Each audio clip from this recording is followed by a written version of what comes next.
Work done by variable force. Variable force का मतलब समझते हैं। वेरिएबल फोर्स मतलब जब बॉडी ट्रैवल कर रही है तो हर डिस्प्लेसमेंट पे या हर टाइम पे उसका फोर्स में कुछ चेंज आ रहा है। मतलब बॉडी अगर एक पोजीशन ए से बी तक जाती है, उस पर इनिशियली फोर्स हमने एफ लगाया था, तो हो सकता है कि बीच में इस पॉइंट पर आने के बाद फोर्स F2 हो जाए, थोड़ी देर बाद फोर्स F3, कुछ देर बाद फोर्स F4 और एंड में हम आते हैं तो हमें मिलता है फोर्स F5। तो टाइम के साथ साथ फोर्स में भी चेंज आ रहा है। इस तरह के फोर्स हम कहते हैं वेरिएबल फोर्स। और इस वेरिएबल फोर्स के लिए वर्क डन हम निकालेंगे ग्राफ की मदद से। हम एक ग्राफ प्लॉट करते हैं फोर्स और डिस्प्लेसमेंट के बीच में। फोर्स और डिस्प्लेसमेंट मतलब हम हर डिस्प्लेसमेंट पे क्या फोर्स है वो मेज़र कर लेंगे और फिर उसका एक ग्राफ प्लॉट करेंगे। मान लीजिए ग्राफ कुछ इस तरह से आता है, एक ग्राफ आया हर डिस्प्लेसमेंट के लिए एक फोर्स। तो अब हमें इतनी डिस्प्लेसमेंट में स्टार्ट होता है अगर एक्स आई, फाइनल डिस्प्लेसमेंट है एक्स एफ, एक्स आई से एक्स एफ तक जाता है। तो इस प्रोसेस में कितना वर्क डन होगा वो निकालना है। तो ये वर्क डन हम निकाल सकते हैं एरिया कैलकुलेट करके। Work done is also equal to area of force versus displacement graph।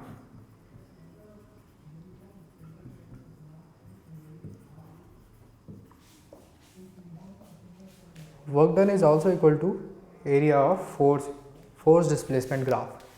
तो अब हम इस ग्राफ का एरिया निकाल लेंगे तो हमें फोर्स मिल जाएगा। किस तरह से एरिया निकालेंगे? एरिया निकालने के लिए हम यूज़ करेंगे कैलकुलस का इंटीग्रेशन, थोड़ी सी मैथमेटिक्स यूज़ करते हैं यहाँ पे। हम क्या करेंगे, इस पूरे रीजन को स्मॉल स्मॉल स्लाइसेस में डिवाइड कर लेंगे। मतलब पास ये रीजन है कुछ इस तरह से है, एक्स आई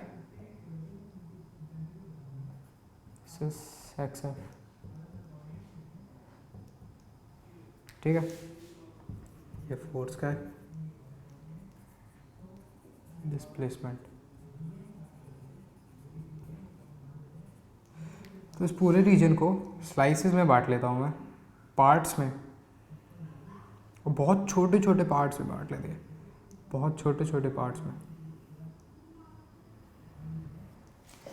इतने छोटे पार्ट में बांटना है, इतना छोटा डिस्प्लेसमेंट रखना है, इतना छोटा डिस्प्लेसमेंट रखूँगा कि उस डिस्प्लेसमेंट के बीच में, लीजिए यहाँ पे ये पाथ था उसका, तो डिस्प्लेसमेंट x1 से लेके x2 तक, ये x1 और x2 इतना पास पास होंगे दोनों पॉइंट्स कि इन दोनों पॉइंट्स के बीच में फोर्स ऑलमोस्ट कांस्टेंट हो। इन दोनों पॉइंट्स के बीच में फोर्स ऑलमोस्ट कांस्टेंट हो या फिर कांस्टेंट मिले। तो जब हमें कांस्टेंट फोर्स मिलेगा, जब हमें कांस्टेंट फोर्स मिल जाएगा तो इस छोटी सी स्लाइस का एरिया, जब हमें कांस्टेंट फोर्स मिलेगा, कांस्टेंट फोर्स मतलब सीधी लाइन, तो ये स्ट्रिप एक रेक्टेंगुलर स्ट्रिप में कन्वर्ट हो जाएगी, ठीक है। जब ये रेक्टेंगुलर स्ट्रिप में कन्वर्ट हो जाएगी तो इसका एरिया मैं रेक्टेंगल के एरिया की तरह निकाल सकता हूँ। मान लीजिए यहाँ पे इसके लिए फोर्स एफ एक्स, तो जब एफ एक्स फोर्स है तो एरिया होगा F of X into change in X delta X, displacement delta X हो गया, एक्स वन से एक्स टू पर आ गया। तो छोटा सा area delta A equals to या area equals to F X into delta X. तो इसी को मैं अप्लाई करना चाहता हूँ यहाँ पे एक्स आई से लेके एक्स एफ तक। अब मैं हर छोटे छोटे इंटरवल को एक रेक्टेंगुलर स्ट्रिप मानूंगा, उसके लिए कांस्टेंट फोर्स निकालूंगा, कांस्टेंट फोर्स मानेंगे और उस कांस्टेंट फोर्स को ऐड करते जाएंगे पूरे एरिया के लिए, पूरे डिस्प्लेसमेंट के लिए। तो एक इसको लिखेंगे किस तरह से, small area delta A is force at position x into delta X. मतलब हमने कहा था x1 से x2 तक आ जाती है, तो delta X equals to x2 minus x1, final position minus initial position. तो delta A small work is delta A is equal to F X into delta X. अब टोटल वर्क कितना होगा, total work is equal to total area,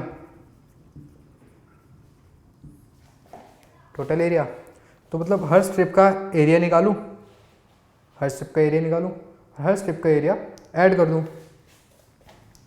तो total area कितना होगा,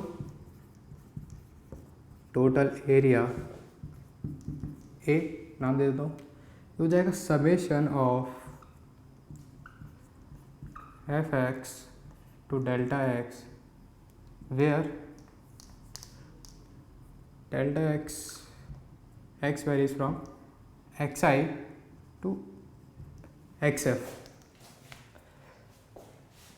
ये समझे एक मैथमेटिकल एक्सप्रेशन है, समेशन को इस सिग्मा, इस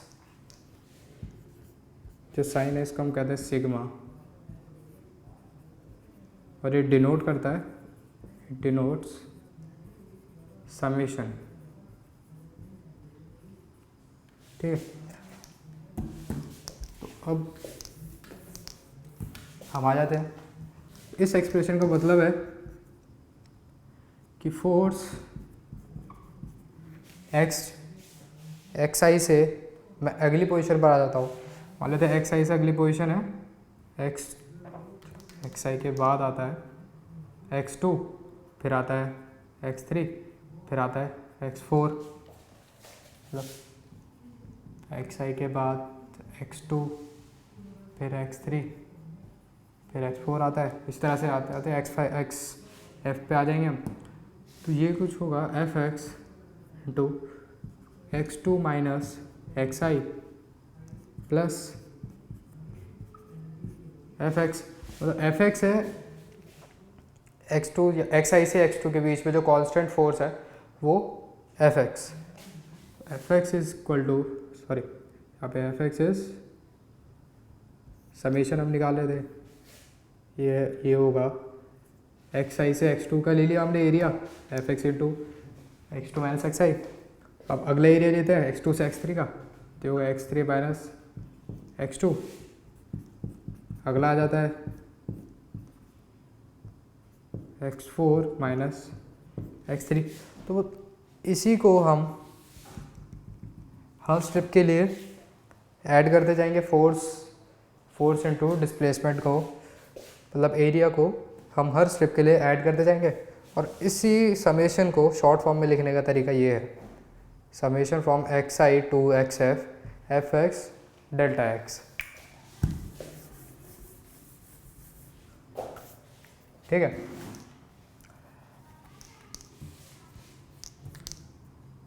इसकी खास बात, और जब भी डेल्टा एक्स मतलब change in position tends to zero, जब ये ज़ीरो की तरफ delta X tends to zero, तो ये समेशन चेंज हो जाता है इंटीग्रेशन में। तो summation summation changes to integration. तो अब एरिया कितना होगा, area is integration of F X from x I to x F और डेल्टा एक्स चेंज होगा डी एक्स पे। Delta X is change in, delta X is change in position और D X very small change in position. D X use करते हैं जब बहुत छोटा change होता है। डेल्टा एक्स तो चेंज है हमने, और वैसे ही स्मॉल चेंज लिया था और अब उससे भी छोटा स्मॉल चेंज लिया था डी एक्स।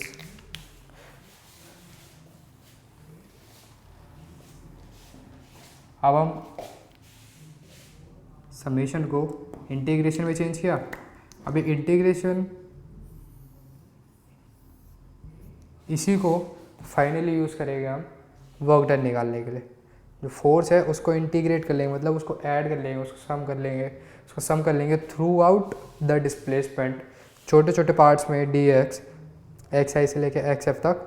तो हमें एरिया निकलेगा और ये एरिया ही बराबर है वर्क के, वर्क डन।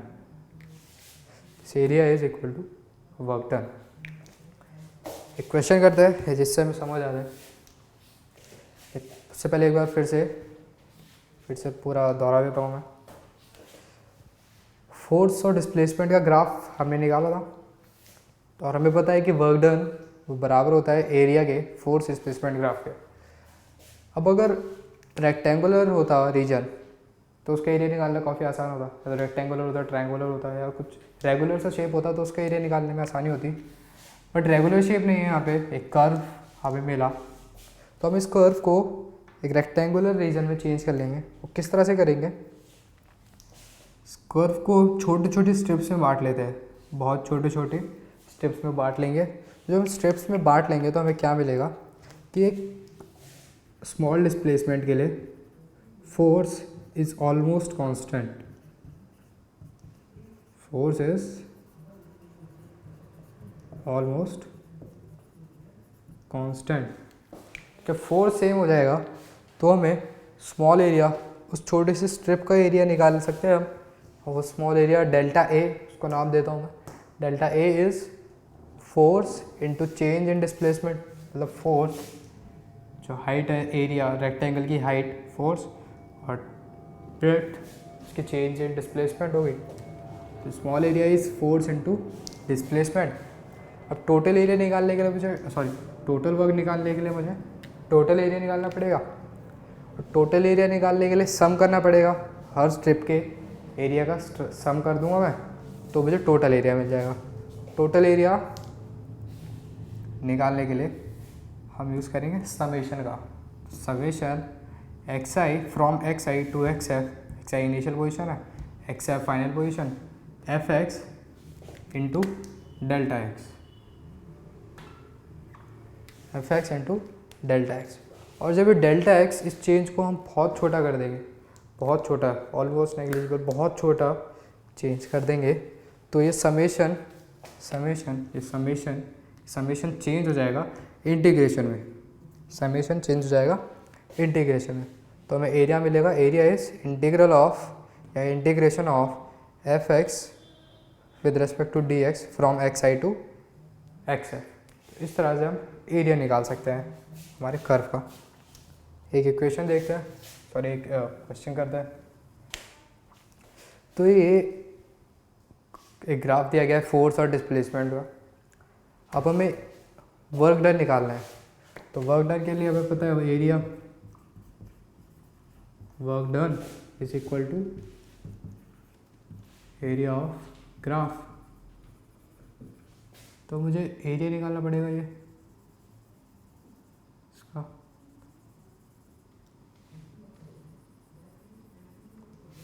ये टोटल एरिया निकालूंगा मैं, टोटल एरिया निकाल लूँगा तो मेरे को टोटल वर्क डन मिल जाएगा। तो निकालते हैं। अच्छा इसको ध्यान से देखूँ तो ये एक ट्रायंगल्स, 3 ट्रायंगल दिखते हैं मुझे इसमें, पहला, दूसरा, तीसरा। ठीक है।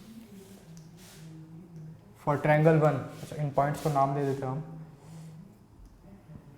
ओ, this is A, B, C, D, E, this point is F. तो सबसे पहले एरिया निकालते हैं ट्रायंगल ओ ए बी का। Area of triangle O A B is half into base into height. Base कितना है? O B, O B into height is O A. ठीक है, पहले पहले ट्रायंगल का ओ ए बी का एरिया निकाल रहे हैं हम। Half into O B, O B is 5 metres कर दिया हुआ डिस्प्लेसमेंट इंटू ओ ए। ओ ए कितना है? 10। तो ये बराबर हो जाएगा 25 जूल्स, सॉरी 25। हम निकालते हैं area of triangle B C D. B C D कौन सा ट्रायंगल है? ये वाला ट्रायंगल, ये ट्रायंगल बी सी डी है। इसका एरिया होगा हाफ इंटू बेस। अच्छा, ये ट्रायंगल एक्स एक्सिस से नीचे है, ठीक है, ये ट्रायंगल एक्स एक्सिस से नीचे है, तो इस ट्रायंगल का एरिया नेगेटिव आएगा। नेगेटिव आएगा किस तरह से देखते हैं। This is half into base कितना है? बी डी, राइट है, हाइट इज दिस, ये लाइन, कि ये इस पॉइंट को नाम देता हूँ G. Height is C G, this is half into B D कितना हो? B D is 7 minus 5, 7 minus 5 is 2 into C G निकालना है। सी जी कितना है?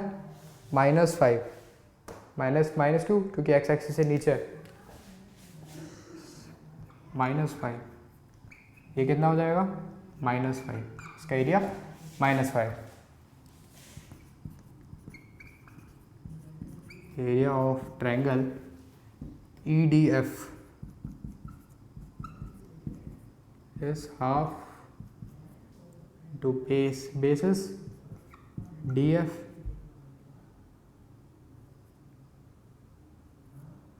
Into height E F. D F कितना है? 10 minus 7, 10 minus 7 is 3 into E F की height फिर से 10, तो ये होगा 15। Total area,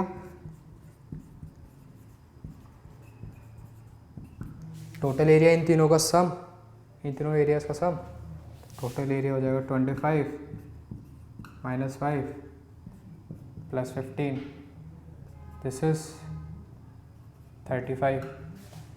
Therefore total work done is equal to 35 joules. तो इस तरह से हर एक पीस का या हर एक ट्रायंगल का, मतलब पूरे कर्व को अपने पीसेस में डिवाइड कर लिया, ट्रायंगल्स में डिवाइड कर लिया, और हर ट्रायंगल का एरिया निकाल लिया।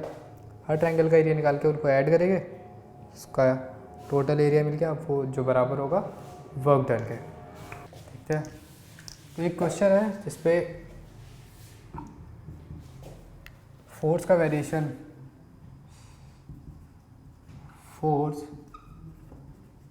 Varies with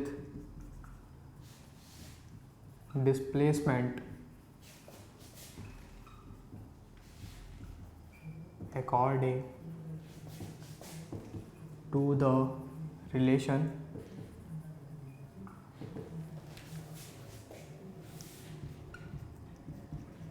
fx equals to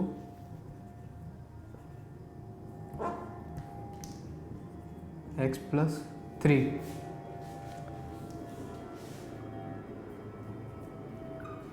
Find the work done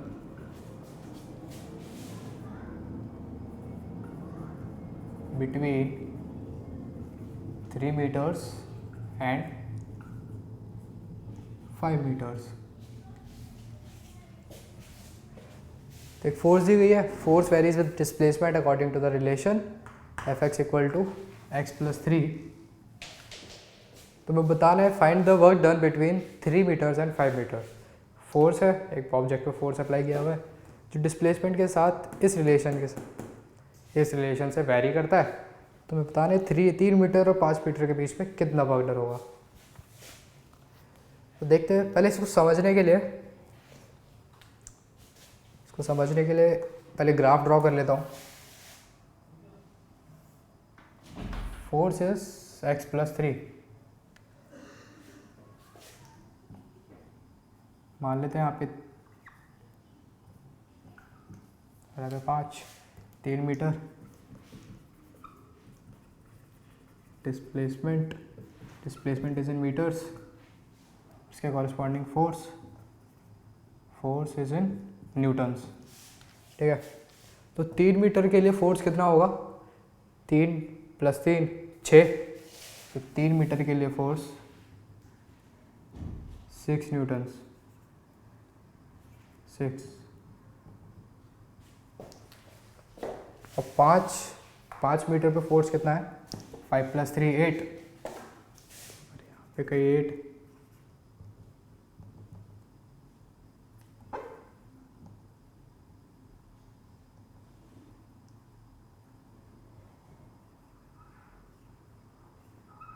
ये फोर्स का वेरिएशन मिल गया। एक स्ट्रेट लाइन, इसी से पता चलता है, कर्व से पता चल रहा है कि एक स्ट्रेट लाइन है। तो इसके नीचे का एरिया निकालना है मुझे, इसके नीचे का एरिया निकालना है। अब इसके भी 2 तरीके हैं, एक तो ग्राफ से ही एरिया निकाल लो। दिखा रहा है कि ये ट्रेपीजियम है, तो ट्रेपीजियम के एरिया का फॉर्मूला लगाइए और उससे एरिया निकाल लीजिए, वो एरिया बराबर होगा वर्क डन के। बट वो तरीका हम पिछले क्वेश्चन में भी यूज़ कर सकते हैं, इसे नए तरीके से करते हैं। इसे हम सॉल्व करेंगे इंटीग्रेशन की हेल्प से। सॉल्यूशन, फाइनल पोजीशन क्या है?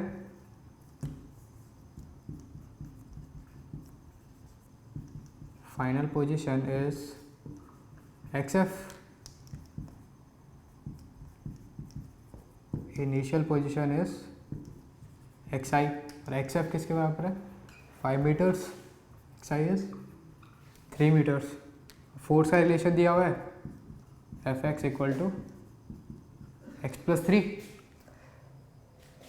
पिछले टॉपिक में work done for a variable force हमने पढ़ा था कि work done is equal to area of graph which is equal to integration of Fx dx from xi to xf। अब फोर्स को इस एक्सप्रेशन में रख देंगे, उसके बाद सॉल्व करते हैं। तो वर्क डन आएगा Fx की एक्सप्रेशन x + 3 dx, xi है 3 मीटर्स 3 और xf है 5, x + 3। इसको सेपरेटली सॉल्व करते हैं। 3 5x dx + 3 2 3 5 dx। इसका इंटीग्रेशन, x का integration x²/2 from 5 to 3 plus 3 times x 5 3 जाएगा half into 25 - 9 plus 3 into 5 - 3। This is 25 - 9 is 16, 16/2 is 8, 8 plus 5 - 3 is 2, 2 into 3 is 6, 14 joules. तो 3 मीटर से 5 मीटर के बीच में कितना काम किया फोर्स ने? 14 जूल्स के बराबर काम किया। सिंपल क्वेश्चन था, integration f x d x from x I to F x f, relation दिया गया था हमें फोर्स का डिस्प्लेसमेंट के क्रॉस, तो उस रिलेशन को पुट किया, रिलेशन को इंटीग्रेट किया। इंटीग्रेशन आपको आना चाहिए, बेसिक इंटीग्रेशन तो आनी चाहिए कि किस तरह से इंटीग्रेट करा जाता है। फिर इंटीग्रेट करने के बाद 14 जूल्स। इस क्वेश्चन में तो आपको दिया गया था फोर्स और डिस्प्लेसमेंट के बीच में रिलेशन, लेकिन ऐसा भी हो सकता है कि आपको फोर्स और डिस्प्लेसमेंट के बीच में रिलेशन निकालना पड़े। ये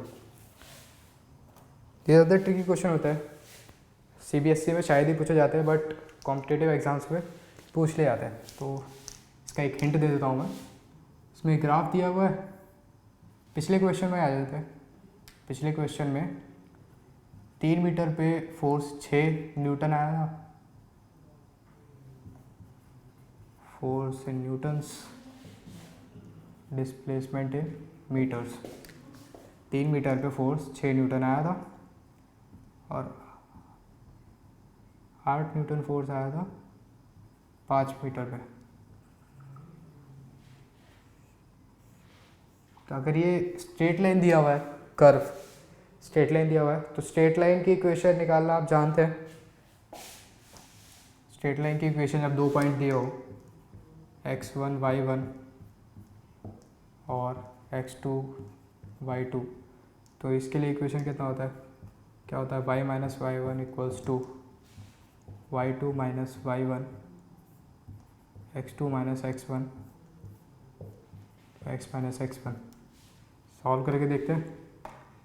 y कोऑर्डिनेट पर हमने फोर्स पुट किया हुआ है, तो y की जगह पे फोर्स f लिख देता हूँ मैं, माइनस y1। पहला कोऑर्डिनेट किसको माने, 3 6 को मान लेते हैं, x1 y1 है, x2 y2 है 5 8, तो y1 is 6 equals to y2 is 8 minus 6 upon 5 minus 3 x minus x1 is 3, f minus 6 is 8 minus 6 is 2 upon 2 x minus 3, f equals to x minus 3 plus 6 x plus 3, तो F x हमें मिल गया x plus 3। तो इस तरह से आपको relation निकालना ही पड़ सकता है। रिलेशन इजीली निकाल सकते हैं इक्वेशंस लगा के, स्ट्रेट लाइन की इक्वेशंस यूज़ करें और रिलेशन निकाल के फिर क्वेश्चन सॉल्व करें।